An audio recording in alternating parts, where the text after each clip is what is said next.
नमस्कार ओमकार जी, बहुत-बहुत स्वागत है आपका। नमस्ते अंजू जी। आपके दर्शकों को भी मेरा नमस्कार।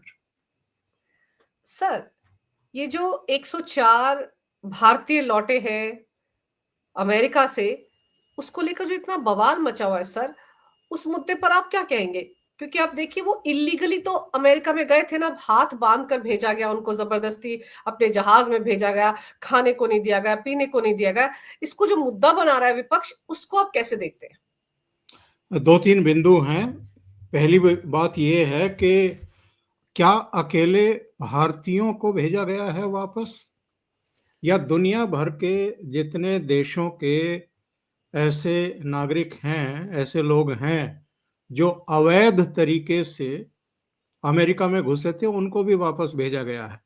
अगर सभी को भेजा जा रहा है, और जिसका ऐलान चुनाव के समय ही डोनाल्ड ट्रंप कर चुके थे, तब केवल भारत के नागरिकों को लेकर के हल्ला मचाना, या ये कहना कि साहब उनको हथकड़ी लगा करके या बेड़ियां डाल करके उनको भेजा गया है, और हम अपना जहाज क्यों नहीं भेज सकते थे, उनके मिलिट्री के जहाज में क्यों भेजा गया। देखिए, जब आपको कोई चीज मुद्दा बनानी होती है ना, जब आपको आपके दिमाग में कुछ खुरापातें उठ उठ रही होती हैं, तब आप इस तरह के बेसिर पैर के सवाल खड़े करते हैं। हमें, आपको अंजू जी, या किसी को भी नहीं अच्छा लगेगा कि दुनिया का कोई भी देश हमारे नागरिकों को हथकड़ी डाले, या पैरों में बेड़ी डाले, या इस तरीके से भेजे। किसी को अच्छा नहीं लगेगा। लेकिन इसके लिए कौन जिम्मेदार है? दूसरी बात यह है कि अमेरिका में क्या ये कांग्रेस पार्टी की नीतियां चलेंगी, समाजवादी पार्टी की चलेंगी, टीएमसी की चलेंगी, या अमेरिका में अमेरिका की ही नीतियां चलेंगी? अमेरिका में अगर ये नीति है कि यदि आप वैध पासपोर्ट और वीजा के साथ अमेरिका में नहीं आए, तो हम आपका स्वागत नहीं करेंगे, बल्कि आपको गिरफ्तार भी करेंगे, आपको जेल में भी डालेंगे, और आपको आपके देश वापस डिपोर्ट भी करेंगे। ये तो गनीमत है, कम से कम वो जिन देशों के नागरिक वहां पर गलत तरीके से पहुंचे उनको वापस तो भेज रहे हैं। वरना जो कानून है उनके अनुसार वो उम्र भर के लिए अमेरिका की जेलों में भी सड़ सकते हैं। बिल्कुल। तो भाई, अगर वो भेज रहे हैं, वो कैसे भेज रहे हैं, इस पर आपको राजनीति करनी है, कर लीजिए।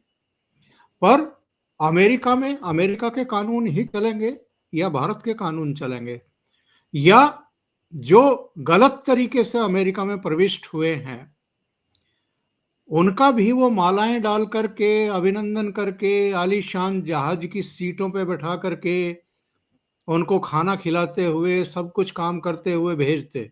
ऐसा होता है क्या? हमारे देश में भी जो रोहिंग्याज हैं, जो बांग्लादेशी हैं, उनका मालाएं डाल करके स्वागत करेंगे क्या? या उनको उठा करके डिपोर्ट करेंगे कि जाओ म्यांमार पहुंचो या बांग्लादेश पहुंचो, हमारे यहाँ तुम्हारा क्या काम है?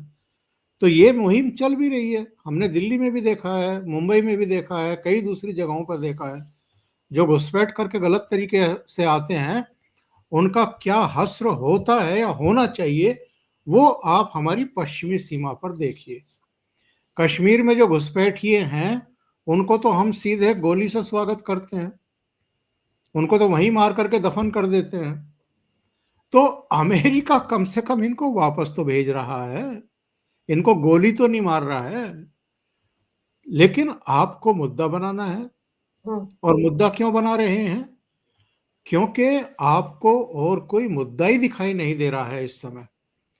तो जो भी घटना होती है डे बाय डे, कुछ ना कुछ, और पार्लियामेंट भी चल रही है, तो मीडिया का जमावड़ा रहता ही है पार्लियामेंट में।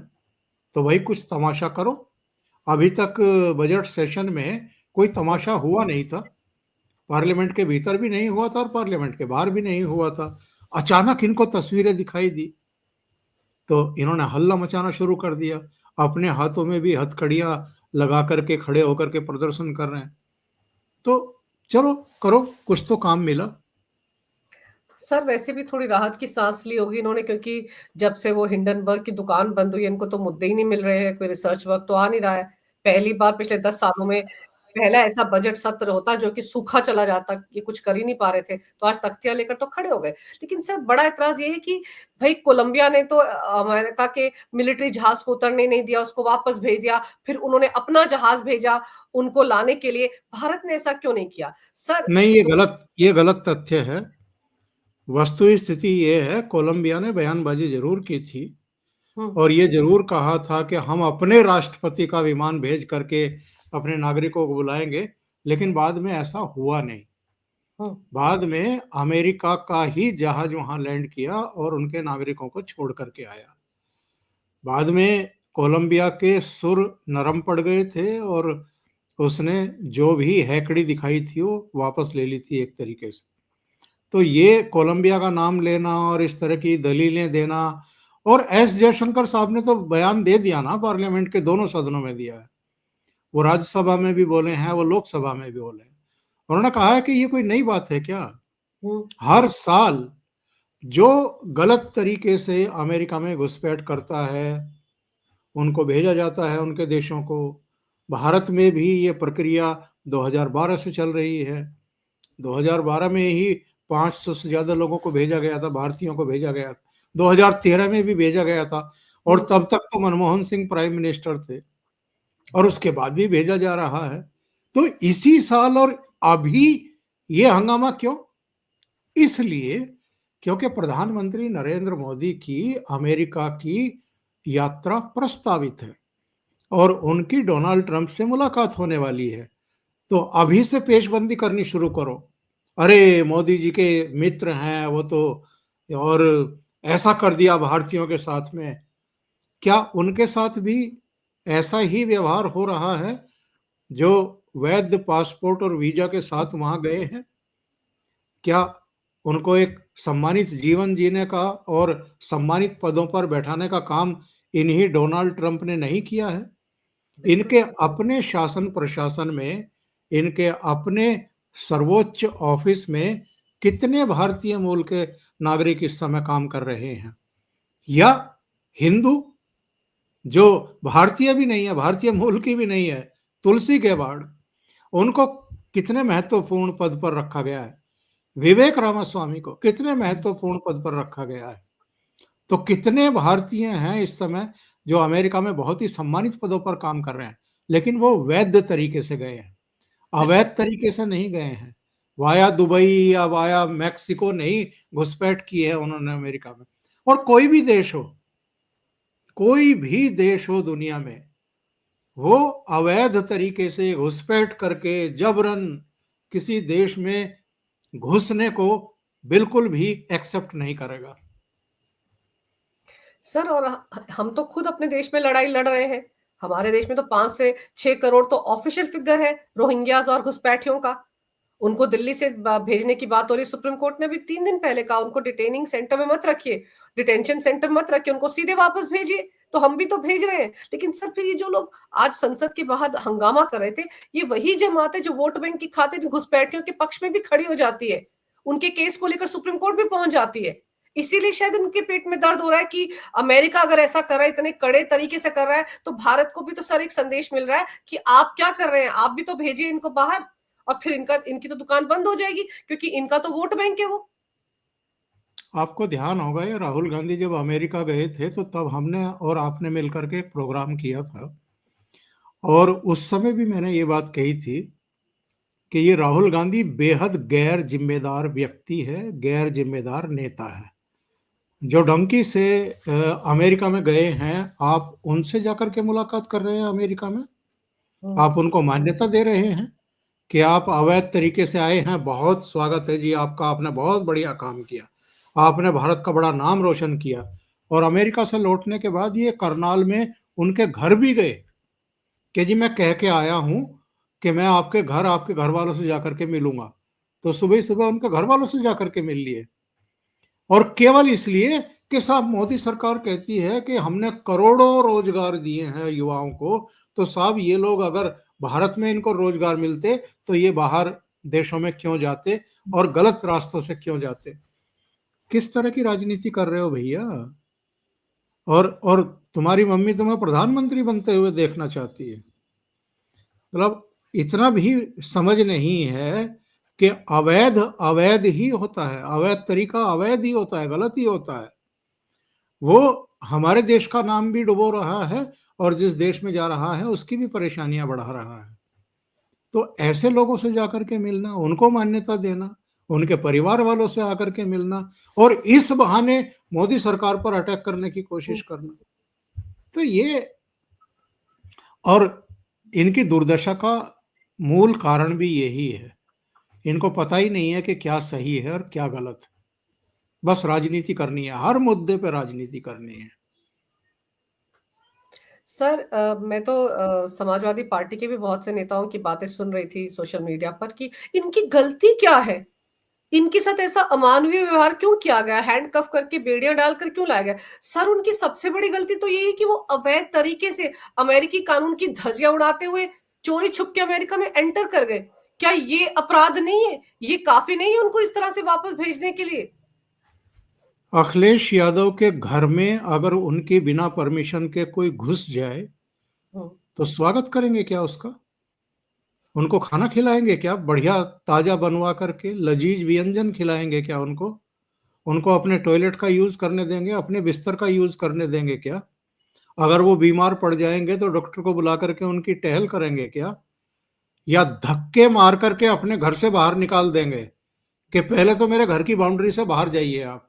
हम्म, आपके बीवी भी हैं, आपके बच्चे भी हैं, आपकी प्राइवेसी भी है, आपका आपकी शांति भी है, तमाम चीजें हैं जो भंग होती है किसी भी एक गलत आदमी के और बिना परमिशन के घर में घुसने वाले के साथ। ये तो हम अपने घर में अंदाजा लगा लें। आप एक्सेप्ट करेंगी क्या कोई अगर आपके घर में जबरन घुस जाए? बेटी भी है, बेटा भी है, पति भी है, तो आपकी प्राइवेसी भी है। बिना परमिशन के, बिना फोन कॉल किए भी अगर कोई अचानक आपके दरवाजे पर पहुंच जाता है तो आप चौंकते हैं, हम्म, क्योंकि आप किन परिस्थितियों में हैं, आप क्या काम कर रहे हैं, उस समय आप किसी को अटेंड कर सकते हैं कि नहीं कर सकते हैं। तो अजीबोगरीब राजनीति कर रहे हैं। और ये सारे वही लोग हैं जो वंशवादी राजनीति की देन है, जिनको जमीन की कोई समझ नहीं, कानून की कोई समझ नहीं, देश की कोई समझ नहीं, जो सेंसिटिविटी होती है किसी देश के बॉर्डर की, उसका कोई सम्मान नहीं, उसका कोई लिहाज नहीं। ये वही लोग हैं जो कहते हैं वो चीन की सेना हमारे घर में घुसी हुई है जी, 4,000 वर्ग किलोमीटर में उसने कब्जा किया हुआ है जी, और सेना ने तो ये कहा है और प्रधानमंत्री जी का ये बयान है। मतलब हम्म, शर्म नहीं आती है भाई। अरे देश की जो सरहदें होती हैं वो इतनी पवित्र होती हैं, उनकी रक्षा के लिए हमारे सैनिक पता नहीं कब से कुर्बानियां दे रहे हैं, बिल्कुल। और आपको एक सेकंड लगता है? केवल आपको मोदी जी की छवि खराब करनी है और अपने अतीत के पाप छिपाने हैं। जो 62 की लड़ाई में हुआ था, कितना बड़ा भूभाग जवाहरलाल नेहरू की नासमझी और बेवकूफी की वजह से चीन ने हड़प लिया था, और तिब्बत हड़प लिया था, अक्साई चीन का एक हिस्सा हड़प लिया था। तो वो जो दाग लगे हुए हैं ना, जैसे इनके पिताजी के माथे पर एक कलंक लगा था, दाग लगा था बोफोर्स का, फोर्स। वो आज तक नहीं धुल पा रहा है। 2019 में कोशिश की थी कि रफेल रफेल चिल्लाओ, चौकीदार चोर है चिल्लाओ, और उस पाप से, उस कलंक से मुक्ति पालो जो पिताजी हम्म, के माथे पर लगा हुआ है। और मोदी जी को भी आप भ्रष्टाचारी साबित कर दो कि मेरे पिताजी पर अगर उस समय ये आरोप लगाए गए थे तो हम भी राफेल का मामला उठा करके मोदी जी पर आरोप लगा करके गंगा नहा लेंगे। तो भैया, आरोप उसी पर चिपकता है जिसकी छवि वैसी होती है। अगर मोदी जी की छवि वैसी नहीं है तो आप लाख चौकीदार चोर है चिल्ला लो, और राफेल में ये हुआ और वो हुआ। 3 बार किसी एक ही मामले में सुप्रीम कोर्ट ने कहा कि बिल्कुल सही सौदा हुआ है, इसमें रत्ती भर भी कोई गुंजाइश ही नहीं है हम्म, शक करने की। और सबसे बड़ी बात यह है कि मोदी सरकार कंपनियों से समझौते नहीं कर रही है, सरकार गवर्नमेंट टू गवर्नमेंट कर रही है। यानी वो दलाली और तमाम चीजों की ठीक। गुंजाइश ही खत्म हो जाती है। बिल्कुल। वो गवर्नमेंट को इन्वॉल्व करती है हर सौदे में, चाहे अमेरिका से डील कर रही हो, इजराइल से कर रही हो, फ्रांस से कर रही हो, या रूस से कर रही हो। हुँ, तो ये लोग एक्चुअल में क्या है कि पूरी तरीके से बौखला गए हैं, क्योंकि पहले जो रीति नीतियां थी, जो भ्रष्टाचार थे, जो तौर तरीके ढूंढे जाते ये थे दलाली के, रक्षा सौदों में और दूसरे मामलों में, अब वो सारे दरवाजे तो बंद हो गए। दिल्ली में भी जो सत्ता के गलियारों में दलाल बैठे रहते थे, उनकी दुकानें बंद हो गई हैं। तो ये सब बौखलाए हुए हैं। सर, लेकिन आप देखो इस बीच एक ऐसी थ्योरी आ रही है, आपको याद है बुरहान वानी बेचारा हेडमास्टर का बेटा? अब वो कहानियाँ आ रही हैं सोशल मीडिया पर, उसने तो अपने घर पूरे खेत बेचकर अपने बेटे को अमेरिका भेजा था। उसने अपनी पूरी जायदाद बेच दी थी, 55 करोड़ लाख खर्च कर दिया, 60 लाख कर दिया। अब और तो और पंजाब सरकार के मंत्री कह रहे हैं हम बैंकों के साथ बैठकर मीटिंग बुलाएँगे।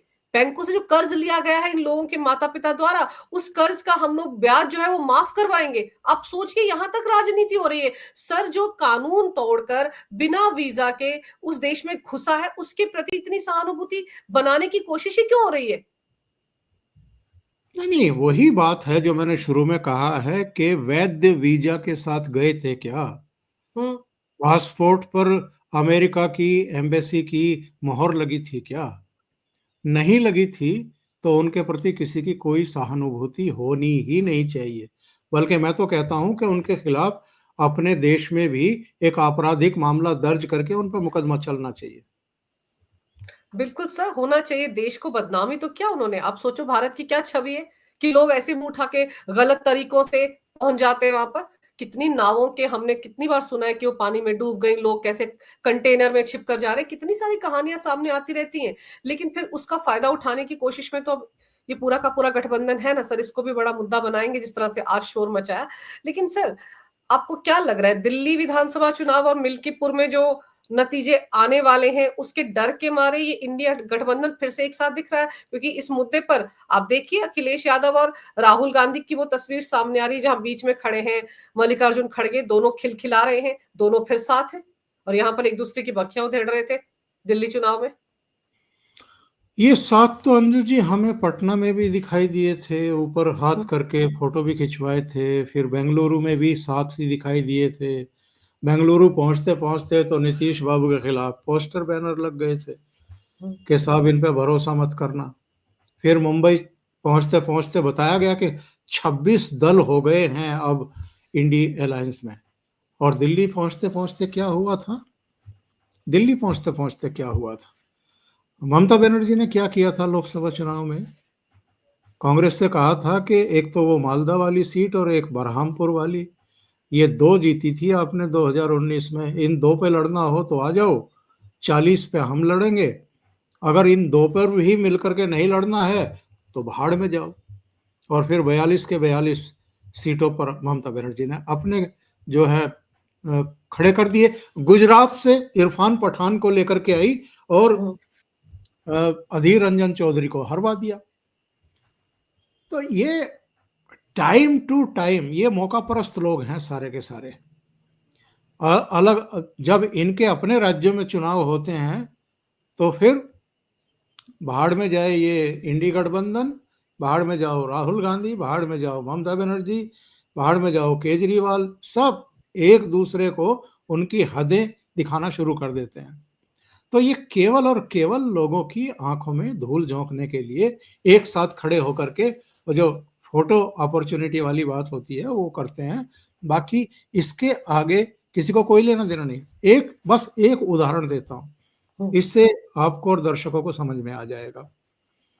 राहुल गांधी और अखिलेश भैया अवधेश प्रसाद को लेकर के पहली पंक्ति में बस तब तक ही बैठे थे जब तक के संभल कांड नहीं हो गया और राहुल गांधी और प्रियंका गांधी वाड्रा दिल्ली के कैमरा पर्सन्स को, मीडिया को लेकर के संभल की तरफ रवाना नहीं हो गए। जिस दिन ये दोनों संभल की तरफ मुंह करके और रवाना हुए, उसी दिन अखिलेश यादव ने तय कर लिया था कि दी एंड, कांग्रेस के साथ दी एंड। अब तुम जाओ, संभल जाओ, मुरादाबाद जाओ, हाथरस जाओ, जहां जाना है वहां जाओ, हमारा और तुम्हारा कोई मतलब नहीं है। क्योंकि राहुल गांधी और प्रियंका गांधी वाड्रा का संभल जाना बनता ही नहीं था। अगर आप अखिलेश यादव के साथ कांटेक्ट में हैं, गठबंधन में हैं, तो क्योंकि संभल में समाजवादी पार्टी का सांसद है, आपका नहीं है, आपका कोई लेना देना भी नहीं है संसद से। लेकिन चूंकि मुस्लिम इन्वॉल्व थे, मुस्लिम पत्थरबाजों के खिलाफ कार्रवाई हो रही थी, तो आपका मन पसीज गया, आपका दिल पसीज गया। और क्या कहा था प्रियंका गांधी वाड्रा ने पार्लियामेंट में खड़े होकर के कि जी, एक फला दर्जी, उसके दो बेटे, और वो दर्जी अपने बच्चों को स्कूल छोड़ने गए थे, संडे और के दिन। हाँ, संडे के दिन, और मारे गए। यानी वहां तो आपको मुस्लिम दर्जी के बच्चों के नाम भी याद है। और वो जो उदयपुर में कन्हैया दर्जी का गला रेता गया था, ना उसके बच्चों के नाम आपको याद, ना कन्हैया दर्जी का गला रेता गया। और क्यों रेता गया, किसने रेता, उसका भी आप जिक्र करने को तैयार नहीं। तो ये जो राजनीति है, ये कई बार मैं कहता हूं बड़ी कुत्ती चीज होती है। और जब मौका लगता है तो आप साथ हैं, और जैसे ही किसी ने ऐसा काम किया जो आपको लगे कि ये तो मेरी जड़ें काटने पर उतारू हो गए, तो दोनों के रास्ते अलग अलग हो गए। दूसरी बात, ये अखिलेश यादव दिल्ली चुनाव में आम आदमी पार्टी का प्रचार करने के लिए अरविंद केजरीवाल के साथ क्यों खड़े दिखाई दिए? अंजू जी, ये अभी से घोषणा है 2027 के लिए कि राहुल गांधी, आप अकेले लड़िए, हम अकेले लड़ेंगे, हमसे आप सीट शेयरिंग का या समझौते का किसी भी तरह का उम्मीद मत कर लेना। हम दिल्ली में अरविंद केजरीवाल के साथ खड़े होने को तैयार हैं, वहां भी कोई छोटा मोटा मिल जाएगा तो उसके साथ भी खड़े हो लेंगे, पर आपके साथ हम अपनी नैया नहीं डुबोएंगे। और मुझे तो पता नहीं, 2024 का ये लोकसभा चुनाव भी जो लड़ा है मिलकर के इन्होंने साथ में, अखिलेश यादव को अब ये इस बात का प्रायश्चित हो रहा होगा कि साहब, ये 6 सीटें इनको कैसे मिल गई, क्योंकि वो तो इनको विदा करने को तैयार थे। इनको 6 सीटें केवल और केवल, और रायबरेली और अमेठी की सीट भी केवल अखिलेश यादव की वजह से मिली है। ये अच्छे तरीके से जानते हैं राहुल गांधी भी और अखिलेश यादव भी। लेकिन उन्हीं अखिलेश यादव को चोट पहुंचाने के लिए दोनों भाई बहन मुंह उठा करके संभल की तरफ चल पड़े थे। तो उसके बाद दी एंड है। हाँ, मौकों पर कभी कभी इस तरह के दृश्य आपको देखने को जरूर मिलते रहेंगे, जैसे पार्लियामेंट में आपको बृहस्पतिवार को देखने को मिले। सर एक चीज और आप ये देखिए कि किस तरह की शर्मनाक बयानबाजी गुरुवार को की है अखिलेश यादव ने चुनाव आयोग को लेकर कि चुनाव आयोग मर गया है, अब तो सफेद रंग का कपड़ा उस पर ढकना चाहिए, हमने 500 शिकायतें की, हमारी बातें नहीं सुनी। सर खुद भी तो उसी चुनाव आयोग ने जो चुनाव करवाए थे उसकी बदौलत पार्लियामेंट के सदस्य बने हैं लोकसभा के, तो सबसे पहले तो उनको अपने 39 सांसदों के साथ इस्तीफा दे देना चाहिए अगर उनके लिए चुनाव आयोग मर गया। अंजू जी, अगर ये चूड़ी पहने होते तो ये चूड़ियां तोड़ते आज। अगर ये बिंदी बिंदी लगाए होते तो ये बिंदी भी नोच करके फेंक देते। ये जो विलाप अभी से शुरू हुआ है, ये इस बात का द्योतक है कि ये मिल्कीपुर हार रहे हैं। इनका एमपी जो फैजाबाद से चुना गया, लेकिन अयोध्या का राजा बता रहे थे जिसको, वो तो अभी 4 दिन पहले फूट फूट करके कैमरों पर रोने का नाटक कर रहा था। एक आंसू नहीं था, लेकिन फूट फूट करके ऐसे दहाड़े मार करके रो रहा था कि वो जो रोएगा बस इससे मिल्कीपुर के सारे दलित और तमाम लोग जो हैं उनके साथ आ जाएंगे। इनको देवन से पता था कि योगी बाबा इस बार मिल्कीपुर में भी धोएंगे इनको बुरी तरह से, और अच्छे खासे अंतर से जीतेगा भारतीय जनता पार्टी का कैंडिडेट वहां से। तो इनको पता है कि वहां क्या होने जा रहा है, इसलिए डे वन से इनकी भी रणनीति थी कि सैकड़ों शिकायत कर दो, पेशबंदी कर दो। और चुनाव आयोग के भी तो लोग वहां बैठे हैं भैया, वो भी तो अपना सारा दर्ज करते हैं, कहाँ किस मतदान केंद्र पे क्या हुआ है, कितने वोट पड़े हैं, क्या सारा कुछ वो एक एक रिपोर्ट जो है चुनाव आयोग को भेजते हैं। तो आप 100, 200, 250, 500 जितनी शिकायत है करो, लेकिन वो तो क्रॉस वेरिफिकेशन करता है ना चुनाव आयोग। तो उसने देखा कि बकवास किया जा रहा है, इसलिए उसने कोई एक्शन ही नहीं लिया। आप शोर मचाते रहो, छाती पीटते रहो, और क्यों पेशबंदी कर रहे हो, क्यों रो रहे हो, क्यों कफन लेकर के पहुंचने का नाटक कर रहे हो, क्यों कह रहे हो कि चुनाव आयोग मर गया? क्योंकि आपको पता है कि नतीजा क्या आने वाला है। इसी तरीके से यहां दिल्ली में भी सबको पता है, केजरीवाल को भी पता है, कांग्रेस को भी पता है कि नतीजा क्या आने वाला है, इसलिए पहले से ही पेशबंदी करो।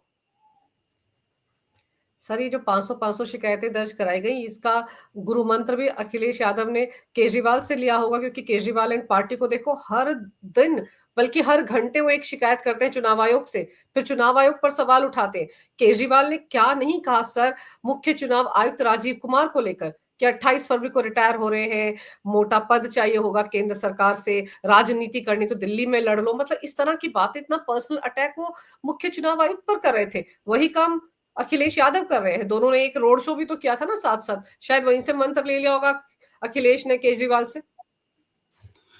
देखिए, बात यह है कि आप व्यक्तिगत हमले जब राजनीति में किसी पर करने शुरू कर देते हैं, तो आप अपनी अपनी जो है हार स्वीकार करते हैं, और आप में कलेवर नहीं है, आप में योग्यता नहीं है, और आप में संयम भी नहीं है, संतुलन भी नहीं है, उदारता भी नहीं है। और एक न्यूनतम जो बात कही जाती है कि अगर आप सार्वजनिक जीवन में आ रहे हैं तो आपका आचरण, आपका जिह्वा पर नियंत्रण, और कब कितना बोलना है, कब क्या बोलना है और कब क्या नहीं बोलना है, ये आना बहुत जरूरी होता है राजनीति में, सार्वजनिक जीवन में। और जो इसका उल्लंघन करता है उसको एक ना एक दिन उसका फल मिल जाता है, और वही समय मुझे लगता है कि दिल्ली में आ गया है। सर, आज तो सोशल मीडिया पर ऐसी तस्वीरें भी वायरल हो रही थी कि केजरीवाल कैमरे के सामने खड़े होकर कुछ रिकॉर्ड कर रहा है। वो पुरानी नीली शर्ट भी आ गई है, फटे पुराने वो सैंडल भी आ गए हैं, ओवर साइज पेंट भी निकाल ली है। तो शायद उनको अब वो रोना धोना, जो रुदाली रोना रोया जाएगा कि ईवीएम खराब थी, चुनाव आयोग ने धांधली की, उस सब की तैयारी हो रही होगी। लेकिन सर, आपको दिल्ली में क्या लग रहा है? क्योंकि हमने जितने भी सर्वे देखे जो आए हैं अभी एक दिन पहले, एग्जिट पोल के नतीजे, उसमें तो बीजेपी को सबने आगे दिखाया, 40 से ऊपर ही दिखाया है। आपका आंकलन क्या कहता है? मैंने कल भी एक टिप्पणी की थी अपने प्रोग्राम में भी और एक दूसरे चैनल पर भी। मैंने कहा था कि इतने धतकर्म, इतनी बेशर्मी, इतनी काहिली, इतनी वादा खिलाफी, और इतने भ्रष्टाचार, इतने घोटाले, इतनी नाटक नौटंकी, ये सब करने के बाद भी अगर दिल्ली की जनता इस बार भी अरविंद केजरीवाल को जिताती है, तो कम से कम मेरे जैसे आदमी का डेमोक्रेसी से विश्वास उठ जाएगा। और बिल्कुल। जितने भी एग्जिट पोल आए हैं वो सब ये शो कर रहे हैं कि इस बार दिल्ली की जनता ने मन बनाया है कि इनको सबक सिखाओ, इनसे मुक्ति पाओ, और जो एक आजमाई हुई पार्टी है, लीडरशिप है, उस पर भरोसा करके उसके पीछे खड़े हो जाओ। मुझे लगता है कि जो एग्जिट पोल की दिशा है, मोस्टली एग्जिट पोल की दिशा है, 8 तारीख को हम वही देखेंगे। बस मेरी शंका ये है कि ये क्लोज फाइट ना रह जाए, क्योंकि जो ट्रेंड इस समय चल रहा है अलग अलग राज्यों में, वो तो जब जनता फैसला करती है किसी एक पार्टी के पक्ष में तो फिर उसी के पीछे जाती है। ये आप तेलंगाना भी देख लो, ये आप कर्नाटक भी देख लो, ये आप हिमाचल भी देख लो। वहां उन्होंने फैसला किया कि हमें कांग्रेस के साथ जाना है तो वो कांग्रेस के साथ चले गए। पश्चिम बंगाल में ममता बनर्जी को एब्सोल्यूट मेजोरिटी ही नहीं दी, बल्कि अब तक का सर्वाधिक जनादेश 212 से ज्यादा सीटें उनको देकर के सत्ता में बैठाया। इसी तरीके से महाराष्ट्र में देख लीजिए, एब्सोल्यूट मेजोरिटी पूरी तरीके से, और जो विपक्ष है उसको खत्म कर दिया। हरियाणा में भी यही हुआ, एब्सोल्यूट मेजोरिटी 48 सीटें सीधे भारतीय जनता पार्टी को दी गई है। तो मुझे तो ये विश्वास है कि भारतीय जनता पार्टी को दिल्ली में भी एब्सोल्यूट मेजोरिटी मिलने वाली है। चलिए सर, अब इंतजार करना होगा, एक दिन और है, 8 तारीख को नतीजे सामने आ ही जाएंगे। आपने सर समय निकाला, महत्वपूर्ण विषय पर तमाम जानकारी मेरे दर्शकों को दी। आपका बहुत बहुत धन्यवाद। जी नमस्कार।